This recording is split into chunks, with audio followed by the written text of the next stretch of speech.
En esta mañana no voy a daros un estudio bíblico. Será más bien un análisis de dos evangelios diferentes.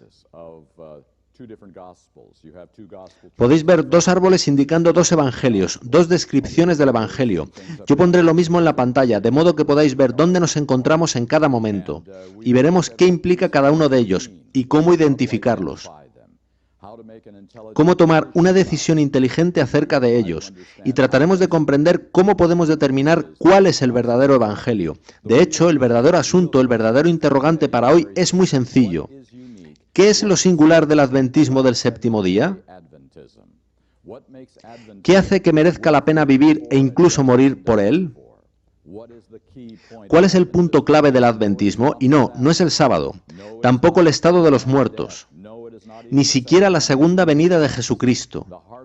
Lo que hace del adventismo algo verdaderamente diferente, especial y singular es, lo creáis o no, su comprensión de cómo una persona es salvada por la vida y la muerte de Jesucristo, de cómo funciona la salvación. Alguien podría decir que eso no suena muy correcto, pues eso es de lo que habla cualquier iglesia cristiana, de cómo salvarse, de cómo opera la justificación. Sin embargo, voy a compartir con vosotros por qué creo yo que es esto lo que hace del adventismo algo totalmente especial y singular. Bien, vayamos directamente a estos árboles y ver qué encontramos. Comencemos con el árbol que está en la parte izquierda de vuestro papel. Veamos qué dice este evangelio sobre el pecado, porque el problema es que somos pecadores. El asunto es cómo hemos llegado ahí, en qué consiste ese problema que tenemos. Y este evangelio dice que pecado no es lo que dices, haces o piensas, sino que es lo que Adán y Eva hicieron, dijeron y pensaron. En otras palabras, cuando Adán y Eva pecaron, no solo cambiaron de arriba abajo este mundo, sino también nuestra naturaleza. De modo que la naturaleza que Dios nos dio, que era amorosa, amable, generosa, fiel y obediente, se convirtió ahora en celosa, orgullosa, arrogante y desobediente, y nosotros hemos de luchar contra ella todos los días de nuestra vida. De manera que este evangelio dice que nuestro pecado es esta naturaleza que recibimos de Adán y Eva. Todo lo que tienes que hacer para convertirte en un pecador a los ojos de Dios es nacer y respirar por primera vez. El pecado en este evangelio es la naturaleza que heredas en el nacimiento. Según vayamos avanzando en este pequeño estudio, os iré compartiendo algunas citas de diversas personas. Y tened en mente lo siguiente. Toda cita que leeré apoyando uno y otro evangelio es de un adventista del séptimo día. Puede ser un profesor, un pastor o un laico, pero todos ellos son adventistas. He aquí la primera. Un bebé nace pecador antes de cometer un solo acto pecaminoso. Eso dice esta cita, que un bebé nace pecador antes de cometer un solo pecado. ¿Y qué implicación tiene ello? Veamos otra cita. Este estado pecaminoso significa que, si un bebé muere pocas horas después de nacer, le espera la segunda muerte, incluso aunque nunca haya violado ningún mandamiento. Es eso lo que el pecado como naturaleza enseña, que todo bebé nace bajo condenación. Y por supuesto, la solución para ello en muchas iglesias es el bautismo de infantes, pues así de serias son las consecuencias de haber nacido pecadores porque Adán pecó. Así que esta es la conclusión de este evangelio. Y si esto es verdad, entonces la siguiente consecuencia es clara. Jesucristo, para ser mi Salvador, no podía ser un pecador cuando vino a este mundo. Y por tanto, si el pecado es la naturaleza con la que nazco, entonces, incluso sin abrir la Biblia, para leer texto alguno, es absolutamente esencial que Cristo no tuviera nuestra naturaleza.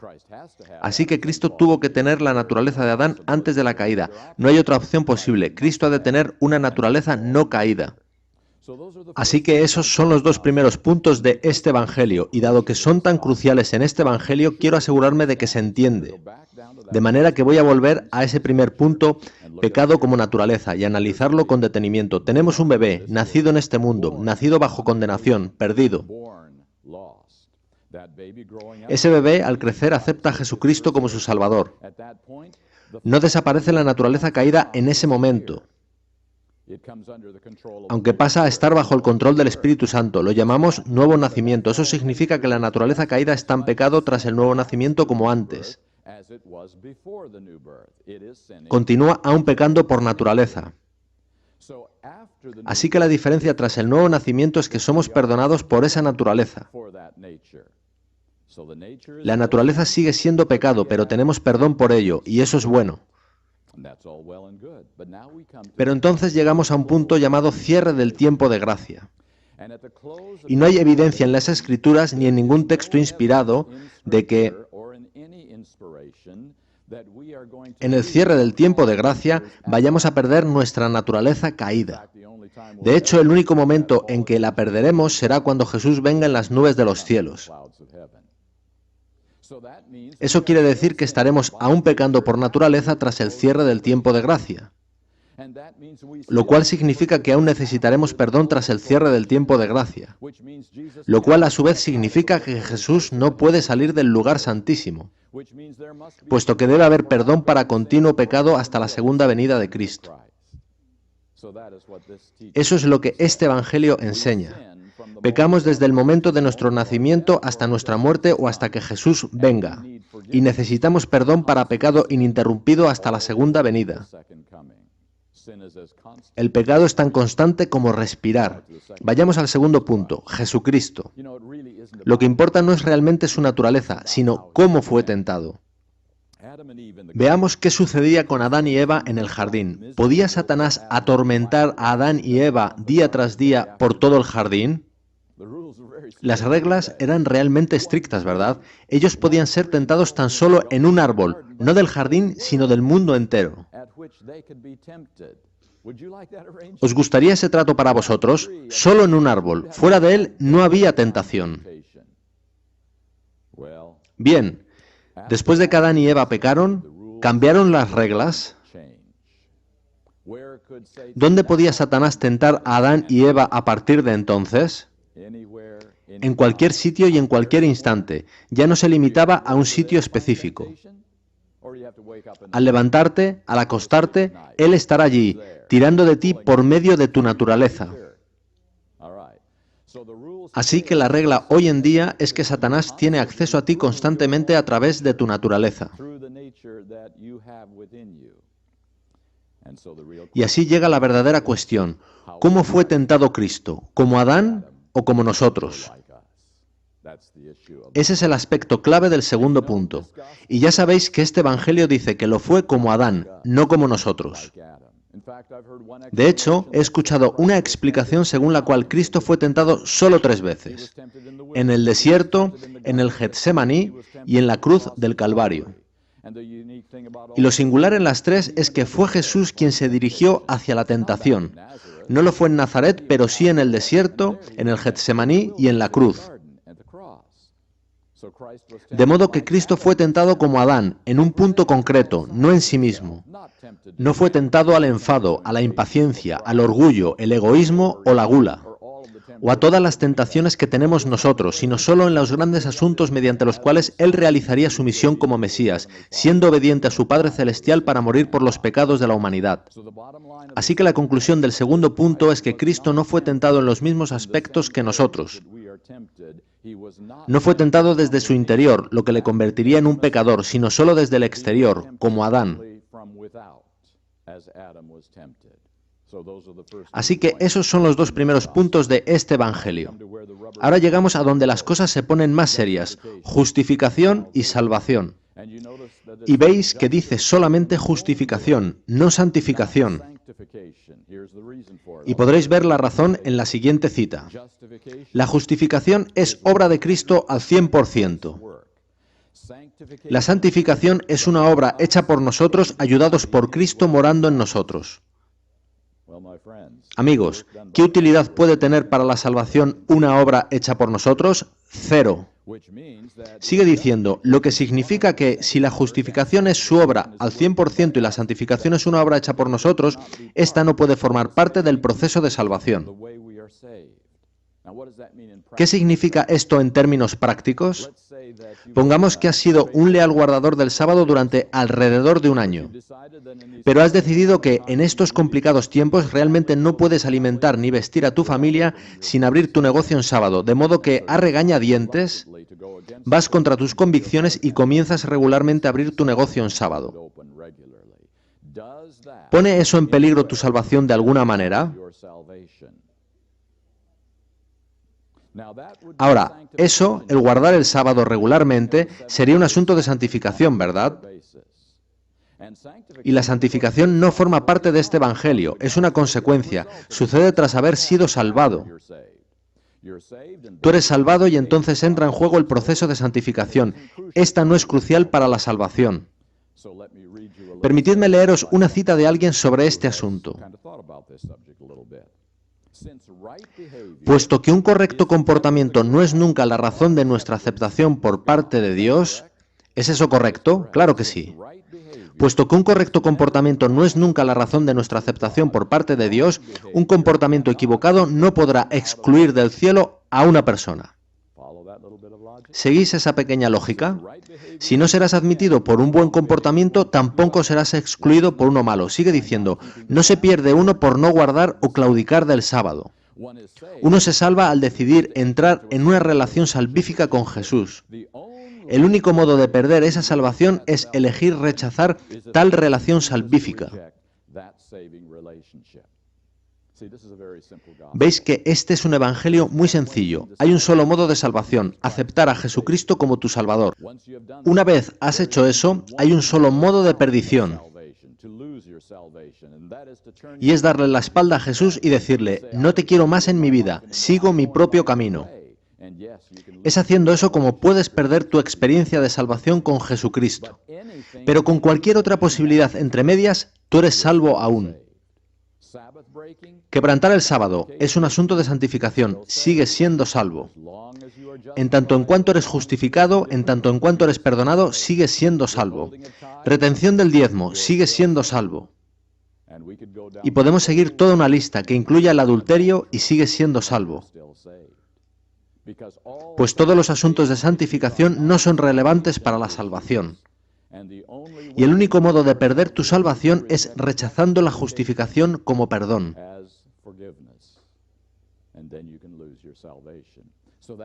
Así que eso se convierte en el punto crítico de este evangelio. Solo la justificación cuenta para la salvación. Muy bien, si seguimos subiendo por el árbol, llegamos al último punto de este evangelio. Si todo esto es verdad, si estaremos pecando por naturaleza hasta que Jesús venga, olvidaos siquiera de hablar de perfección. No sucederá en esta vida, debe esperar a que Jesús venga. Hablar de la perfección de carácter es peligroso. No nos deberíamos centrar en ello, no es relevante para nosotros hoy. Ahora, este evangelio que he descrito es el mayoritario hoy en día en las iglesias cristianas. Lo ha sido durante siglos. Esta es la corriente mayoritaria en el cristianismo. Si habéis visto alguna vez esas escenas en grandes estadios, donde un reconocido evangelista hace un llamado para aceptar a Jesucristo como Salvador, y cientos se aglutinan en el frente para arrodillarse ante el altar, este es el evangelio al que responden. Este es el evangelio del cristianismo. Ahora, este evangelio ha estado impactando en la Iglesia Adventista del Séptimo Día en los últimos 30 o 40 años, de modo que ha tenido consecuencias dentro de nuestra Iglesia. El juicio, que creemos comenzó en 1844. Juicio, ¿por qué necesitamos un juicio? Eso es opuesto al Evangelio. El Evangelio es amor, perdón y misericordia. El juicio es arbitrario, severo y negativo. Si aceptaste a Jesús, eres salvo. Así que este asunto del juicio es muy simple. En este Evangelio no hay necesidad de juicio. Todo lo que necesitas es un ángel registrador que escriba en los libros de registro del cielo, salvo a 25 de enero de 1994, y comprueba, aún acepta a Jesús, es salvo aún. Ese es el único asunto. ¿Has aceptado a Jesús? ¿Aún lo aceptas?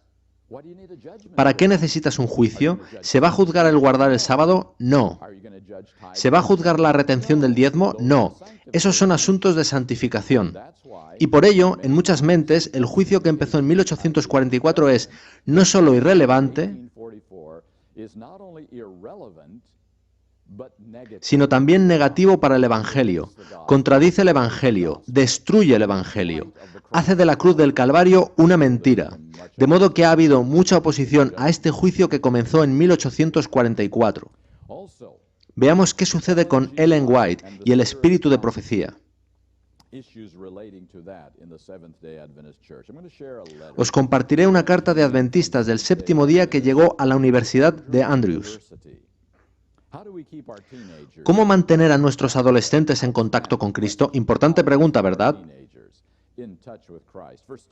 Para comenzar, deshacerse de mensajes para los jóvenes y todas las otras compilaciones, pues no hay en ellas ni un ápice del Evangelio. Número 2, dejar de publicar El Camino a Cristo, pues es simplemente otra visión de la salvación por obras.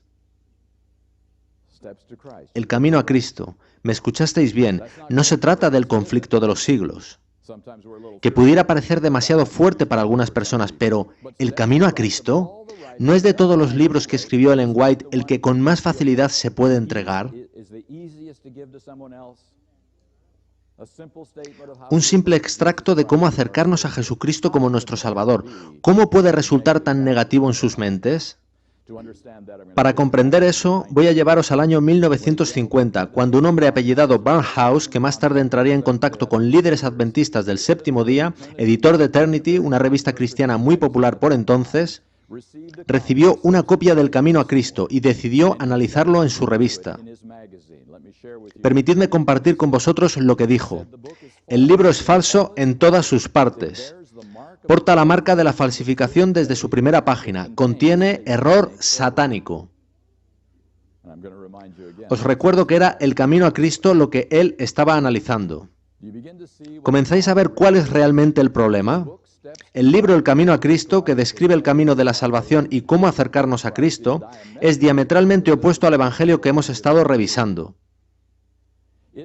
Habla de entrega, compromiso e incluso de esa temida palabra que es obediencia, que resulta tan negativa bajo esta comprensión del Evangelio. Así, tenemos aquí un editor cristiano muy influyente que veía el Camino a Cristo como muy peligroso.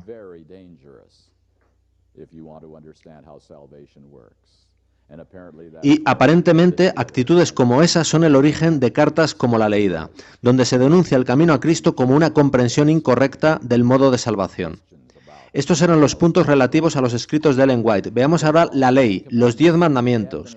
Los adventistas del séptimo día afirmamos que la ley no fue clavada en la cruz, sino que sigue en vigor. Sin embargo, ¿cómo funciona eso si somos pecadores por naturaleza? Pecamos constantemente, y si leo la Biblia veo que el pecado es transgresión de la ley, lo que significa que estoy violando la ley constantemente. ¿Cómo se puede tener una ley y considerarla significativa si es violada constantemente? Así que surgen interrogantes con respecto a la ley y en particular con el sábado, que está justo en el centro de la ley. ¿Cómo podemos hacer de él algo básico si todo guardador del sábado es transgresor de la ley el 100% del tiempo? Y guardar el sábado es imposible si la ley no puede guardarse. En lo alto del árbol encontramos la salud, los asuntos de salud, los cuales pertenecen a la santificación, nunca a la justificación. Entonces, si la santificación no forma parte del Evangelio, ¿cómo podría la salud ser tan importante? Leeré un par de citas sobre esto. La salvación de Dios es tan completa, tan abarcante, que no puede ser aumentada o disminuida por lo que comemos, bebemos o vestimos. ¿Os dais cuenta? No puede ser aumentada o disminuida por lo que comemos, bebemos o vestimos. El ejercicio y una buena dieta contribuyen a una vida larga y útil, pero no a tu salvación. Bien, no es un asunto tan importante como hubiéramos pensado. Al fin y al cabo, se trata de un asunto de santificación, no de justificación, no es un asunto de salvación. Llegamos a las normas, y me refiero a todas las normas de la Iglesia Adventista del séptimo día, que vemos, que escuchamos, que leemos, nuestro ocio e incluso nuestra vestimenta. Todas las normas de la Iglesia Adventista. Obviamente, de nuevo, son asuntos de santificación, no de justificación. Y por lo tanto, no puede tratarse de algo tan importante como pensábamos. Veamos otra cita que encontré. Los miembros dan un sentido a diversas normas y reglas como una condición de membresía. Hemos de mantener en mente que esto no está relacionado con su salvación, sino solo con ser un miembro de la Iglesia Adventista del séptimo día. Ahora, intentemos aplicar ahí un poco de lógica. Pedimos a las personas, si quieren hacerse adventistas del séptimo día, que dejen el tabaco y el alcohol, por no ser parte del estilo de vida adventista. Pero, ¿por qué hacemos eso? De acuerdo con esta cita, es simplemente una de las reglas de la Iglesia. Cualquier organización tiene reglas, y si quieres ser miembro de ella, acatas tales reglas. Pero has de comprender que eso no es relevante para la salvación. El asunto del tabaco y el alcohol es una regla de la Iglesia, nunca un requisito de salvación. Otra persona comentó lo siguiente: aunque crea que algo sea correcto desde una perspectiva religiosa, no por ello ha de ser necesario para la salvación. Seguramente habéis oído mucho de eso en los últimos años. Esto no importa para salvación, aquello tampoco. Nada que no sea parte de la justificación es un asunto de salvación en este Evangelio. Así que lo que hemos visto es el evangelio mayoritario del cristianismo y el impacto que ha tenido en doctrinas y estilos de vida adventistas. Y aquí es donde voy a compartir mis convicciones con vosotros. Yo creo que este evangelio, si se le deja crecer y florecer, si se le permite convertirse en el evangelio dominante en la Iglesia Adventista del séptimo día, destruirá el adventismo del séptimo día. Estamos en esto en una prueba de vida o muerte. No se trata de discrepancias en una mera interpretación profética. Aquí nos jugamos si estaremos o no en el cielo con Jesucristo para toda la eternidad. Y si el adventismo del séptimo día tiene algún futuro como iglesia remanente de Dios. Esto es el alma y el corazón de la religión. ¿Os fijasteis que en la base del árbol hay una larga palabra que es predestinación? La razón de ello es que, cuando se gestó este evangelio en los siglos III y IV, todo el mundo creía en la predestinación. Dios decide quién es salvo y quién no. Tú no tienes voz ni voto en el asunto, y durante 1000 años esa fue la creencia de la mayoría de los cristianos, que estamos predestinados para el cielo o para el infierno sin ninguna capacidad de elección. Lo que es muy interesante es que, aunque la mayoría de cristianos eliminaron la predestinación, el evangelio construido sobre la predestinación es aún el evangelio mayoritario.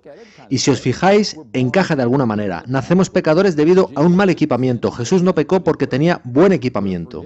Somos perdonados por nuestro mal equipamiento hasta que Jesús venga. Y entonces, imagino, Jesús pulsará un botón mágico en nuestros cerebros y no pecaremos más. En otras palabras, el mal equipamiento peca, el buen equipamiento no peca. Encaja de alguna manera con la predestinación. Ahora, yo creo que todos estamos de acuerdo en que el fundamento de cómo Dios salva no es la predestinación, sino la libre elección. Y partiendo de la libre elección se desarrolla un evangelio completamente diferente. Pecado. En este evangelio el pecado no es un accidente del nacimiento, no es tener un mal equipamiento, no es simplemente ser un hijo de Adán y Eva. El pecado en este evangelio es simplemente lo siguiente: elegir deliberadamente lo incorrecto cuando sabes la diferencia entre lo correcto y lo incorrecto. Entonces te conviertes en un pecador, perdido y condenado a los ojos de Dios. Cuando sabes qué es lo correcto, pero eliges deliberadamente desacatarlo y hacerlo a tu modo. Sí, todos hemos hecho eso, pero lo que nos importa ahora es que nos situamos ahí por elección, no por haber nacido. Bien, basándonos en esto, Jesucristo, cuando vino a este mundo, pudo tomar mi mal equipamiento y no ser un pecador. Así que ahora hemos de investigar qué enseña la Biblia sobre este asunto, y hablaremos sobre ello según avancemos en nuestro estudio. Pero en este Evangelio Jesucristo puede tomar mi naturaleza caída porque eso no es pecado. Y Él eligió durante toda su vida no obedecer lo que le dictaba esa naturaleza caída, de manera que permaneció sin pecado. Así que su mal equipamiento no le descalificó. Su deslealtad sí lo hubiera descalificado como nuestro Salvador. Así que en este Evangelio Jesucristo puede tomar mi naturaleza. Ahora llegamos de nuevo al punto crucial, justificación. Pero daos cuenta de que en este Evangelio se incluyen justificación y santificación, no solo una de ellas. Y justo en esto es la diferencia crucial entre estos dos evangelios. Permitidme recordar lo que vimos. En el primer evangelio, justificación es la obra perfecta hecha por Jesús en su totalidad para nosotros. Le sigue la santificación como una obra cooperativa entre Dios y yo al 50%. Así que ese es el punto clave del primer evangelio. La justificación es la obra de Cristo al 100%, la santificación es la obra de Cristo al 50%. Fijémonos en esto detenidamente, pues esta es la diferencia clave entre estas dos comprensiones de la salvación. ¿Es la justificación la obra de Cristo al 100%? Sí, esto es totalmente cierto. No existe otro modo de salvación aparte de Jesucristo. Pero, ¿hay ciertas cosas que debes creer y hacer para ser partícipe de esta obra perfecta de Cristo? Simplifiquémoslo. ¿Debes considerar este libro como más que una colección de 66 interesantes historias?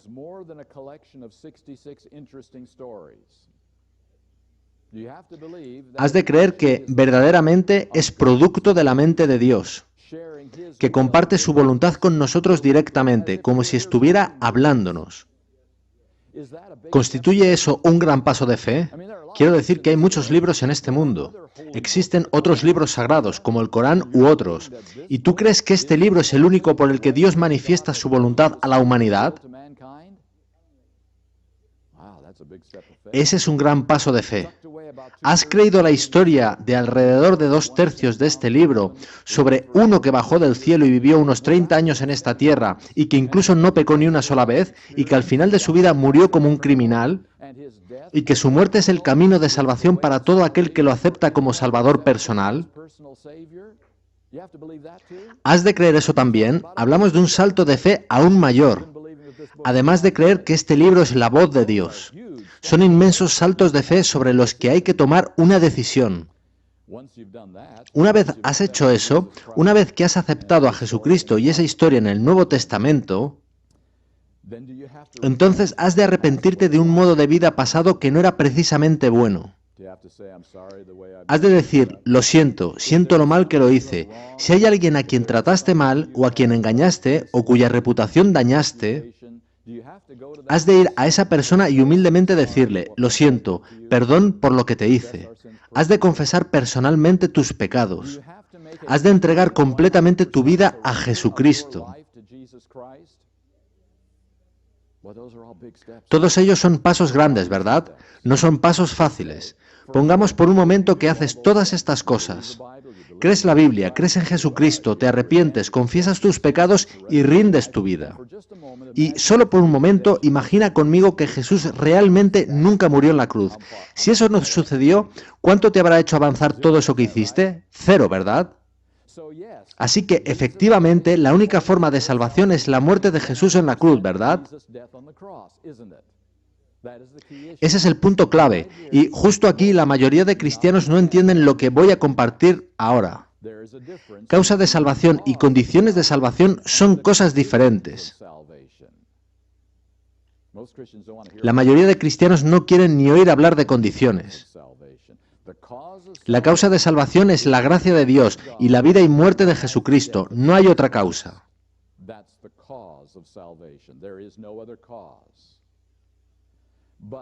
Sin embargo, hay condiciones para ser partícipes de esa obra realizada por Jesucristo en su totalidad. Y hemos visto algunas de ellas, grandes pasos de fe, decisiones importantes sobre tu vida. Son condiciones, no ganan tu salvación, no mereces tu salvación por ellas. Pero sin ellas no puedes salvarte. Y en esto se enredan los cristianos. Piensan que eso son obras, pero no lo son en el sentido de obras humanas. Porque la única salvación es Jesucristo, pero el único modo de ser partícipe de ella es la cooperación. Esa es la palabra, cooperación, con el camino de Dios. Si este es el camino, Señor, entonces quiero participar en él.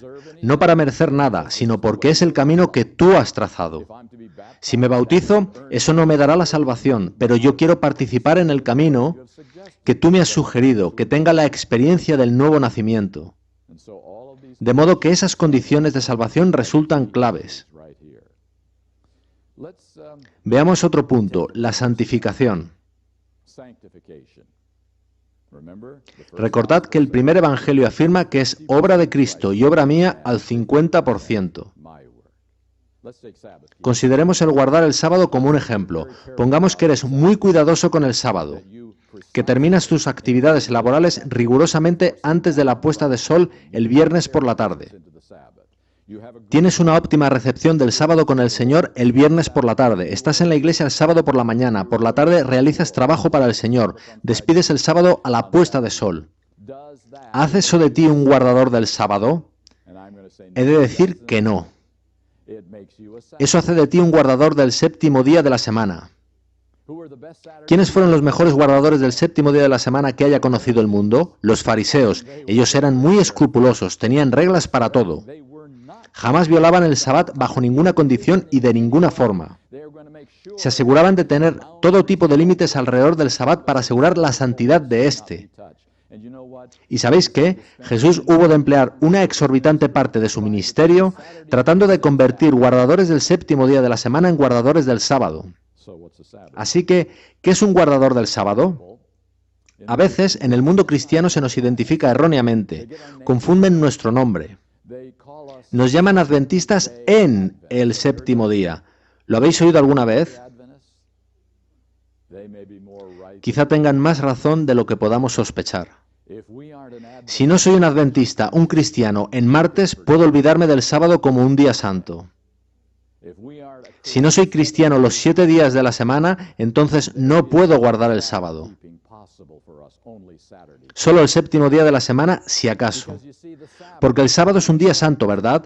¿Cómo puede alguien no santo guardar un día santo?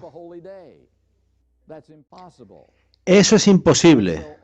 Solo alguien hecho santo a través del proceso de santificación puede guardar un día santo. ¿Quién realiza la obra de hacer santo a alguien? ¿El Espíritu Santo? ¿Jesucristo? Así que la obra de cambiar a una persona interiormente, de modo que refleje a Jesucristo y santidad desde el interior hacia afuera, es la obra de Cristo y del Espíritu Santo. ¿Al 100%? Por supuesto que sí. Tú no contribuyes a ello. Pero has de cooperar, hay condiciones, podéis ver de nuevo que hay causa y condiciones. Condición para guardar el sábado es cesar en tu trabajo en la tarde del viernes, pero eso no te hace santo. La obra de santidad es mayor que esa y la precede. Y, por tanto, afirmo que el Evangelio cristiano ha cometido un trágico error al aseverar que la obra de santificación es mía al 50%.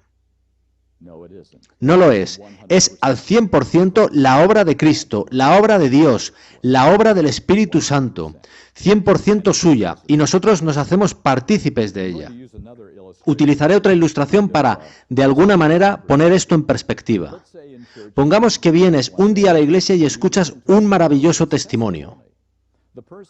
Una persona relata cómo Jesús perdonó sus pecados y cómo ahora camina con el Señor. Ora, estudia la Biblia, testifica a otros, y estas cosas le traen felicidad, gozo y paz.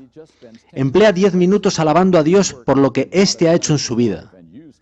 Y tú quedas maravillado y te dices, yo quiero esa experiencia, quiero saber cómo lo hace, quiero saber más de él. Así que un día le sigues desde la iglesia hasta su casa. Y tú observas algo extraño cuando él sale de su coche en su casa. Él grita a los niños. Probablemente ellos le han irritado en el camino a casa. Al subir a la acera, él sigue gritando a los niños. Su esposa intenta apaciguarlo, pero ella se lleva la peor parte del enfado. Le grita a ella también y, al llegar a la puerta, incluso la empuja. ¿Qué pensáis? ¿Hay algo erróneo con esa maravillosa experiencia de justificación? La santificación no parece a la par, ¿verdad?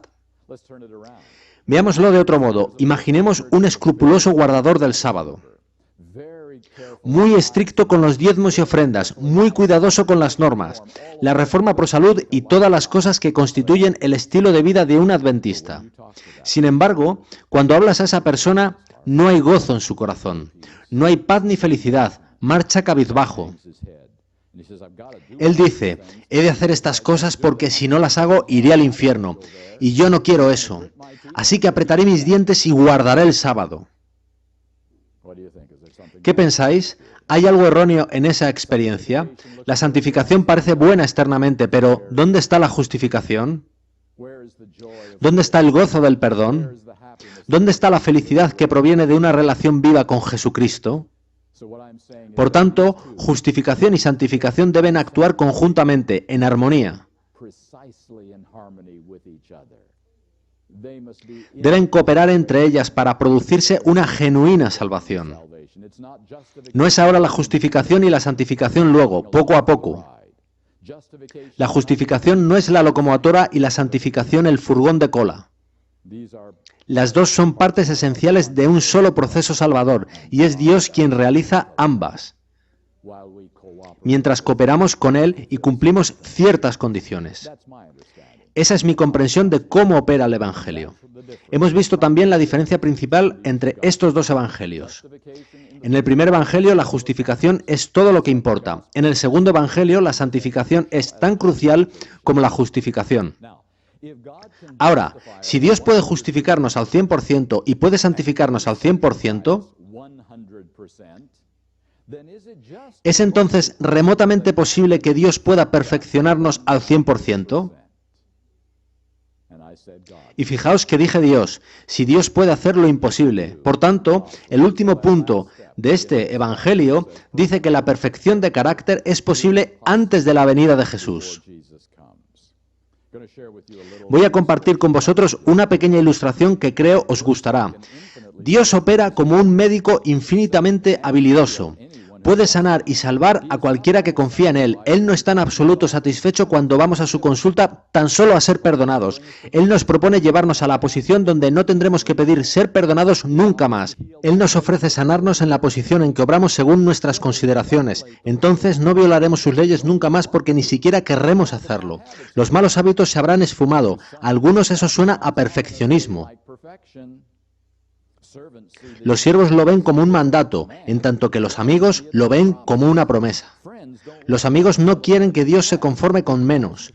¿Le pedirías a un médico que no te sanase completamente? Le dirías, sanación al 75% es suficiente, gracias.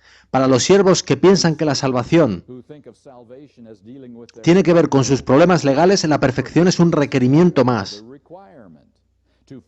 Para los amigos que ven la salvación como la sanación del daño efectuado por el pecado, la perfección es una oferta increíblemente generosa.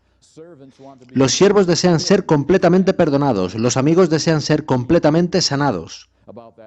Sobre ese asunto de la perfección, el médico celestial podría decirnos al salir de su consulta, no se preocupe por ello, diseñé el universo de tal manera que es una ley que las personas se transforman a semejanza de a quien adoran y admiran. Si de veras permanece confiando en mí como mi amigo, la perfección llegará. No digo que la lucha desaparecerá, pero no será la misma. Amigos, si existe alguna esperanza para este sueño de la perfección de la que hablamos los adventistas, debe ser algo como lo descrito. Sanación por el gran médico, sanación total, total restauración, transformación total en nuestras vidas. Encontré una pequeña cita que pienso resume todo lo que hemos estado hablando. El primer evangelio puede resumirse en una palabra y la palabra es perdón. Si eres perdonado, eres salvo. Eso es ese evangelio. Dice la cita sobre el otro evangelio. Podemos resumir este evangelio también en una palabra y la palabra es restauración.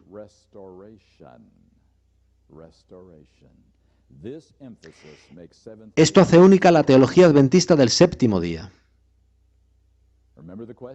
¿Recordáis la pregunta? ¿Qué es lo distintivo del adventismo del séptimo día? ¿Qué hace diferente al adventismo? La restauración en el evangelio. No solo perdón, no solo asegurarte de que el perdón de tus pecados está actualizado y entonces ya está, sino una sanación total y completa, una restauración. Casar teología extraña con teología adventista puede justificadamente describirse como teología de retales. Y amigos míos, durante 30 años y más, en la Iglesia Adventista del séptimo día hemos estado remendando nuestro evangelio con el evangelio cristiano mayoritario y hemos conseguido el peor revoltijo que jamás haya visto en mi vida. La teología de retales no funciona. Yo presenté 2 árboles, pero la gente quiere 3. Quieren un tercer árbol en el que se mezclen los 2 evangelios. Pero eso es imposible, no es lógico, no es consistente y no es bíblico. Así que, amigos míos, pienso que hay en juego un asunto crucial. Miremos brevemente qué sucede con los frutos de este árbol. El juicio. ¿Es un juicio necesario en este evangelio? Si en la iglesia hay 2 personas que aparentemente, externamente, actúan igual, pero Dios puede ver en sus corazones que uno finge en tanto que el otro es genuino, ¿no requiere eso el abrir los libros para examinar las vidas, las motivaciones, de modo que todos puedan ver por qué uno sería feliz y gozoso en el cielo, en tanto que el otro lo encontraría como algo infernal para toda la eternidad? ¿No es necesario un juicio para responder a cuestiones que seres humanos e incluso ángeles no pueden comprender porque solo Dios puede leer los motivos del corazón? De modo que un juicio resulta crucialmente importante, no como una oposición al Evangelio, sino como una demostración del Evangelio y cómo el Evangelio es realmente nuestra salvación. Ellen White. Encontré esta cita de Dwight Nelson. Quizá hayáis visto alguno de sus programas. Si llevas mucho tiempo en la Iglesia Adventista del séptimo día, habrás estado tentado de no creer en el espíritu de profecía. En el ambiente religioso de hoy en día resulta embarazoso desmarcarse de lo habitual. Resulta embarazoso tener un profeta en tu movimiento. Eres tildado de raro. De manera que hemos ido silenciando a Ellen White. Comenzamos no haciendo fanfarria ni apología y finalmente nos hemos quedado mudos. No la citemos desde el púlpito, nos amonestamos unos a otros. Usa simplemente la palabra, ¿no nos aconsejó ella a ese respecto? Pero el tiempo ha llegado, estamos cerca del fin de la civilización de esta tierra, para reexaminar, reflejar, reestudiar y recomprometernos con la misión y el mensaje de esa mujer, la autora más prolífica en la historia de la raza humana. Es tiempo de dejar de disculparnos por su ministerio, tanto en nuestro movimiento como fuera de él. Y yo digo, bien dicho, no necesitamos disculparnos o sentirnos ciudadanos de segunda clase, porque Dios decidiera darnos ayuda en el fin del tiempo. Y después Él nos llama severamente al orden. Sigue diciendo, no deberíamos llamar a sus libros los libros rojos, sino más bien los libros no leídos. ¿Sabéis? No hay mucha diferencia entre hacer una fogata en el patio de casa con todos esos libros legalistas de Ellen White para no tener que verlos de nuevo y tener todos y cada uno de sus libros en los estantes de nuestra librería en estado impoluto porque jamás fueron tocados. No hay mucha diferencia, ¿verdad? Así que hemos de decidir qué creemos sobre este don dado a la Iglesia Adventista del séptimo día. La ley, los 10 mandamientos. Nosotros sostenemos que la ley no fue clavada en la cruz. La ley está en vigor para nosotros hoy en día. La ley puede ser guardada por los cristianos. Pero tengamos en cuenta lo siguiente, si pidiera un voluntario para permitirme seguirlo a su casa, con una cámara de vídeo grabando todo lo relevante que dice y hace durante 30 días, y presentarlo después de vuelta ante la comunidad como alguien que ha guardado perfectamente la ley, durante 30 días completos, presentando el vídeo como prueba, ¿cuántos voluntarios tendría hoy? Quizás no muchos, porque recordamos lo que sucedió simplemente ayer y cómo tuvimos que decir al Señor, por favor, perdóname de nuevo. Entonces, ¿dónde está la evidencia de que la ley puede ser guardada por alguien con naturaleza caída? No está en mí ni en ti, ni siquiera en los grandes héroes de la Biblia. Pues todo aquel que ha vivido ha pecado al menos en algún momento de su vida. Todos pecaron y están destituidos de la gloria de Dios. El único que es prueba, la prueba viva de que la ley puede ser guardada por alguien con naturaleza caída es Jesucristo, y solo si Él tomó una naturaleza caída. Si Él no hubiera tomado una naturaleza caída, nadie nos habría dado esa prueba hasta la fecha, con lo que Satanás estaría aún en lo cierto al afirmar que no puedes guardar la ley en naturaleza caída. Así de importante es este asunto. Y el sábado es el estandarte de la ley, que alzas para declarar que amas la ley de Dios. En eso consiste realmente el sábado, en una declaración de lealtad. Muy bien, en lo alto del árbol vemos la salud. Pongamos que te encuentras una persona en la calle que no está muy bien físicamente. Tú te compadeces de esa persona y le dices, si me permites indicarte qué has de hacer durante un mes, te traeré a mi casa y te recuperarás.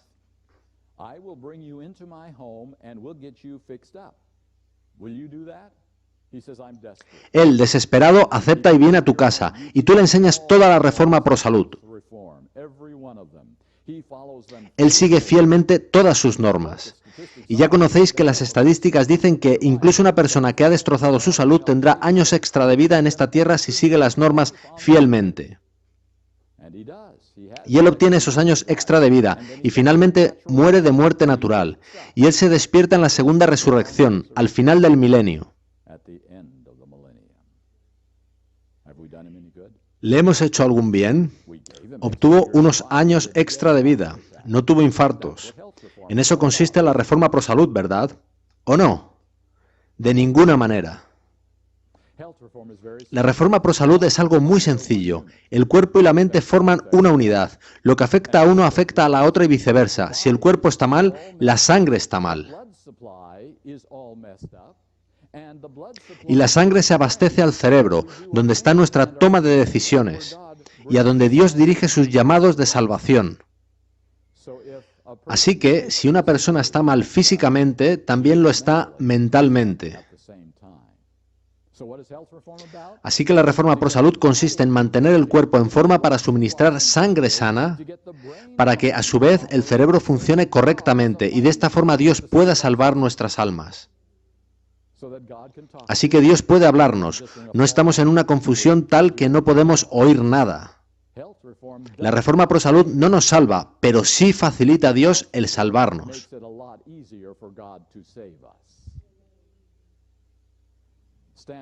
Vayamos con las normas de la Iglesia, y me refiero a todas. Pongamos que haces lo que dice tu pastor el 75% del tiempo. Y haces lo que dice tu personalidad favorita de televisión el 25% restante. ¿Quién va a ganar esa pequeña lucha? Me temo que tu pastor tiene las de perder, porque tenemos esta naturaleza caída, ¿verdad?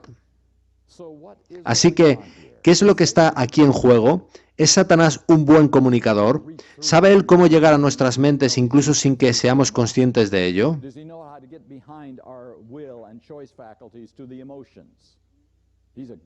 Él es un buen comunicador, pero Dios también es un buen comunicador a través del Espíritu Santo. Así que tenemos dos grandes comunicadores tratando de convencernos cada día de nuestra vida de que sus caminos respectivos son los correctos. ¿Para qué son entonces las normas? Si vuestras normas os elevan alto, ¿sabéis qué podéis conseguir en realidad?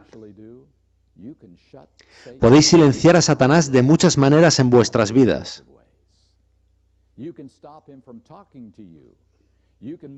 Os podéis apartar de lo que Satanás trata de deciros mediante la lectura, las imágenes y el ocio. de manera que Él no tenga pleno acceso a vuestra mente continuamente. Y si has conseguido bloquear el acceso de Satanás a tu mente, ¿no facilitará eso el que Dios te hable? ¿No abrirá canales de comunicación que no había antes? Por tanto, eso significa que las normas altas dan a Dios una oportunidad de luchar por salvar tu alma. Las normas no te salvan, pero abren a Dios una puerta, que estaría cerrada sin ellas o si son normas bajas, pues Satanás tendría pleno acceso a tu mente. Veis que las normas son vitales en este Evangelio, no como medio de salvación, pero sí como participación, como cooperación en la obra de justificarte y santificarte, que es de Dios en su totalidad.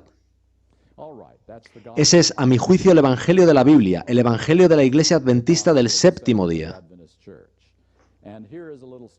Compartiré con vosotros una pequeña cita que creo resultará relevante. Es triste contemplar el engaño popularizado de que asuntos de estilo de vida tales como dieta y ornamento proceden de una perspectiva religiosa, pero no son un asunto de salvación. Si el consejo escrito de Dios trata un asunto, ha de estar relacionado con la salvación. En caso contrario, Dios lo hubiera omitido. Ese es un buen principio. Si el consejo escrito de Dios trata un asunto, algo debe tener que ver con la salvación o Dios no habría malgastado su tiempo.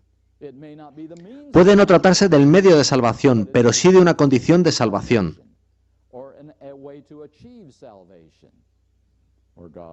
Si no, Dios no se habría molestado en hablar de ello. Bien, amigos, eso es lo que yo comprendo como el Evangelio de la Biblia. Y lo que es único en el adventismo del séptimo día. Y quiero ir un paso más allá en esto. El gran objetivo de Satanás es destruir este Evangelio. Él está conforme con que tú y yo guardemos el sábado,